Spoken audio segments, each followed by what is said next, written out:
السلام عليكم. كل شيء ممكن في عالم كرة القدم. المهم كنتمناو التأهل للدور الثاني عن جدارة واستحقاق. ما تنساوش ديروا لايك وكومونتير لدعم هذا المحتوى الرياضي. شكرا لكم جميعا على التفاعل. نخليكم مع الصحافة العربية ماذا تقول. شكرا.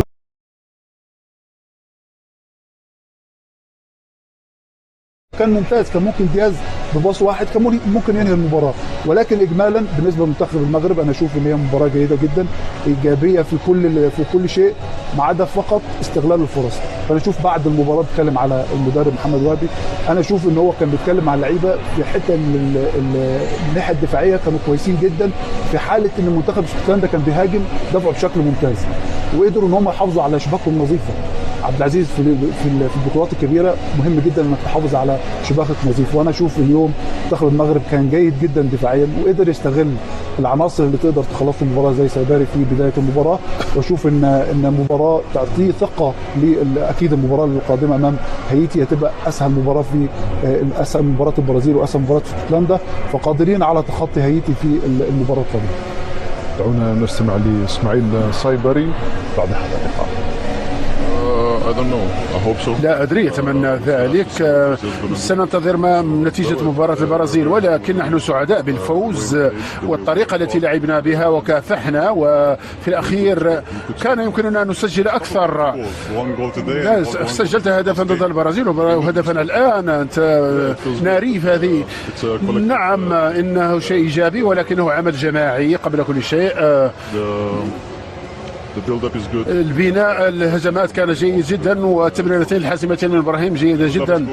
البناء كان جيد، المباراه جيده، سيطرتم، كل شيء كان لكم، ولكن ربما كنتم تحتاجون لذلك الهدف الثاني لاعطاء الراحه والاريحيه للفريق ككل.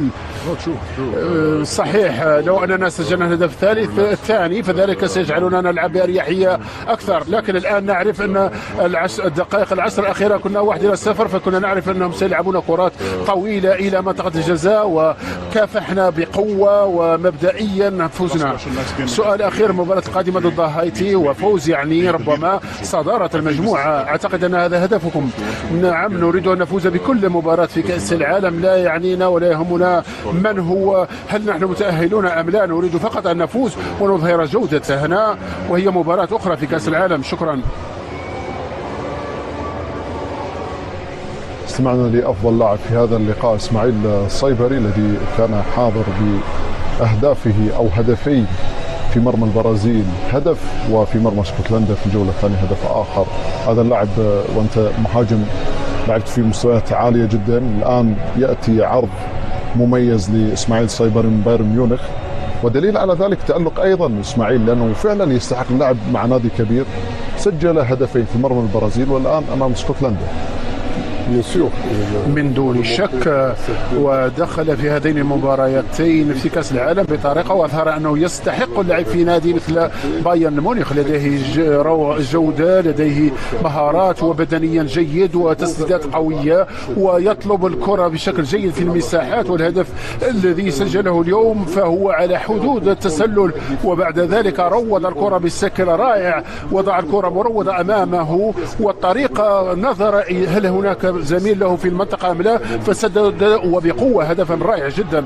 صراحة هذا اللاعب أراه سينضج وسيتطور أكثر، واللعب في البايرن هذا يعني لما تريدك البايرن فهذا يعني أنك في المستوى ولا يخطئون أبدا، وأتمنى له أن يستمر هكذا في هذه البطولة. فالمغرب قدم مباراة جيدة قوية خصوصا على مستوى الدفاع، ولكن أيضا على مستوى الهجوم علينا أن نقول أن المغرب كان عليه ويجب عليه في هذه المراحل عليه أن يسجل أهدافا أكثر، وعليه أن يكون قاتلا في إنهاء الهجمات، لأن الحقيقة أن المغرب يخلق الكثير من الفرص للتسجيل ضد البرازيل واليوم أيضا ضد اسكتلندا، وأتمنى أن ينجح في تحسين إنهاء الهجمات في المباريات القادمة، لكنهم فريق في الحاجات اللي زي دي بيستخدم جسمه بعيدا عن العاطفة. لا، بعيد عن العاطفة، ما فيهاش أي حاجة، يعني ما فيهاش ضرب الجزاء يعني.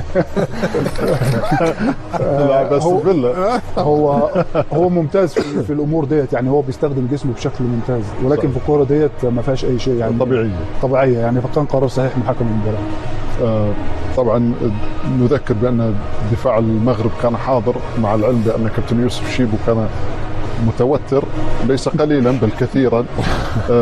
ودليل على ذلك بانه اشار في اكثر من مناسبه بان الدفاع يحتاج ايضا لان يتطور على مستوى اللقاءات القادمه، يكون محكم بشكل اكبر، وايضا عمليه انهاء الهجمات تكون حاضره بشكل اكبر، لان المباراه القادمه ستكون حساسه، وربما قد يكون هناك منتخب قوي في مواجهه منتخبي كان تمزيق القميص، لكن لا اعتقد كان ضربه جزاء، لان كانت الكره ما كانش هو يركض اتجاه الكره، لو كان يركض اتجاه الكره وكان مسك كان ممكن ضربه الجزاء، لكن كانوا هما اللاعبين مع بعض. تقصد هناك احتكاك قبل هذه لا، كان واحد مشادين، واحد حتى عينوي كان ماسك باكتومينا اعتقد من قميصه، لكن يمكن عمليه الجر كانت اقوى وتم قطع القميص، لكن لا اعتقد انها كان ضرب جزاء. لكن بغيت نشوف اكثر المحاولات، خصوصا محاوله دياز اللي صراحه انا كنت شويه على اعصابي صراحه، لان هذيك المحاوله المفروض تكون ايجابي وتكون جماعي. احيانا كره القدم يا عبد العزيز سهله جدا، هنا قلنا انه يمسك الكره كثير، هو لاعب مهم ولاعب اعطاها كره ممتازه. لا احد يشكك في مدى احترافيه. شوف طلب الكره ممتاز، طلب الكره ممتاز، والتمريره في المساحه كانت ممتازه. شوف صيباري لمسه واحده فقط، الصيباري خليه يسجل خلاص، وترتاح ونرتاح، حتى أننا نرتاح. الهدف الثاني يريحك. ممكن كانت والله بيني وبينك الجميع يرتاح بصراحه. طبعا احمد ومحمد يرتاح. لا طبعا، لا، هذه الاشياء المفروض ما تتكررش. هو يعني لمس الكره الفيرست تاتش، المفروض الفيرست تاتش يعملها على طول على طول، لكن لو ما فيش مساحه للباص بشكل مباشر، لو ما فيش مساحه للباس ممكن تعذره ان هو ياخد.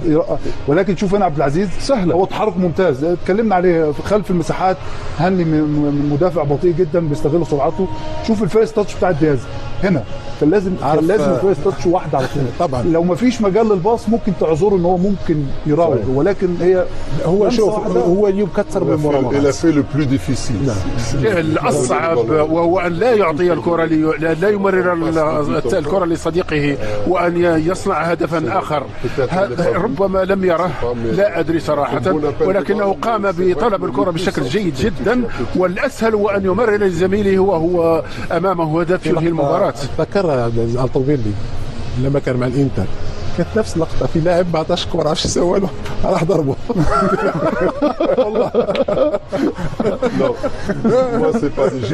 انا لا اصفعه، ولكن قبل ان يلتقط الكره فانا ضد. انا في منطقه الجزاء كنت اصرخ حتى يعطيني الكره، حتى ولو انني لم يراني وسأعرف انني هناك. فالمهاجم يجب عليه ان يطالب ويسمع صديقه انه متواجد هناك، لكن جوده دياز تفرض عليه انه كان ليرى زميله ويمرر له الكره، والامر سهل جدا لتسجيل الهدف الثاني ينهي المباراه والجميع ان شاء الله انه هذه الاشياء اللي تعلموا منها، لو هناك اشياء ايجابيه كثيره كانت في المباراه صحيح، لكن مثل هذه الاشياء لكن انت ترغب بان تشاهد المنتخب المغربي لديه نجاعه اكثر في عمليه تسجيل الاهداف، لانه لديه كل الامكانيات عبد العزيز في عمليه تسجيل اهداف اخرى تكون او جماعيه اكثر. شوف تكون جماعيه، تكون اداء جماعي، يعني عندك صاحبك عنده فرصه وافضل منك اعطيه يسجل، لان منتخب اخر اقوى وافضل وتجيك له الفرصه. شيء جيد ان احنا نصل ونخلق فرص، هذا مهم جدا وهذا شيء ايجابي جدا. لكن عمليه تسجيل نعم هذه ستبقى دائما مع الوقت، مع مر الوقت،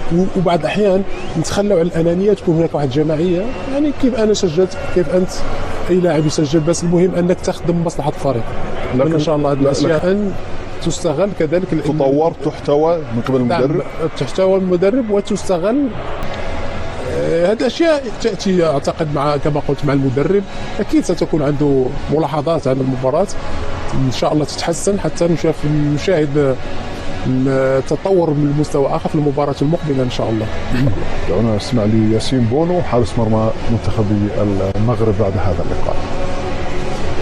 شكرا. فكما شتي المباراه ما كانش سهله، الخصم يعني كان في المستوى، كنظن حصار منا كثير اليوم كما شفنا، رجع للوراء وخلانا يعني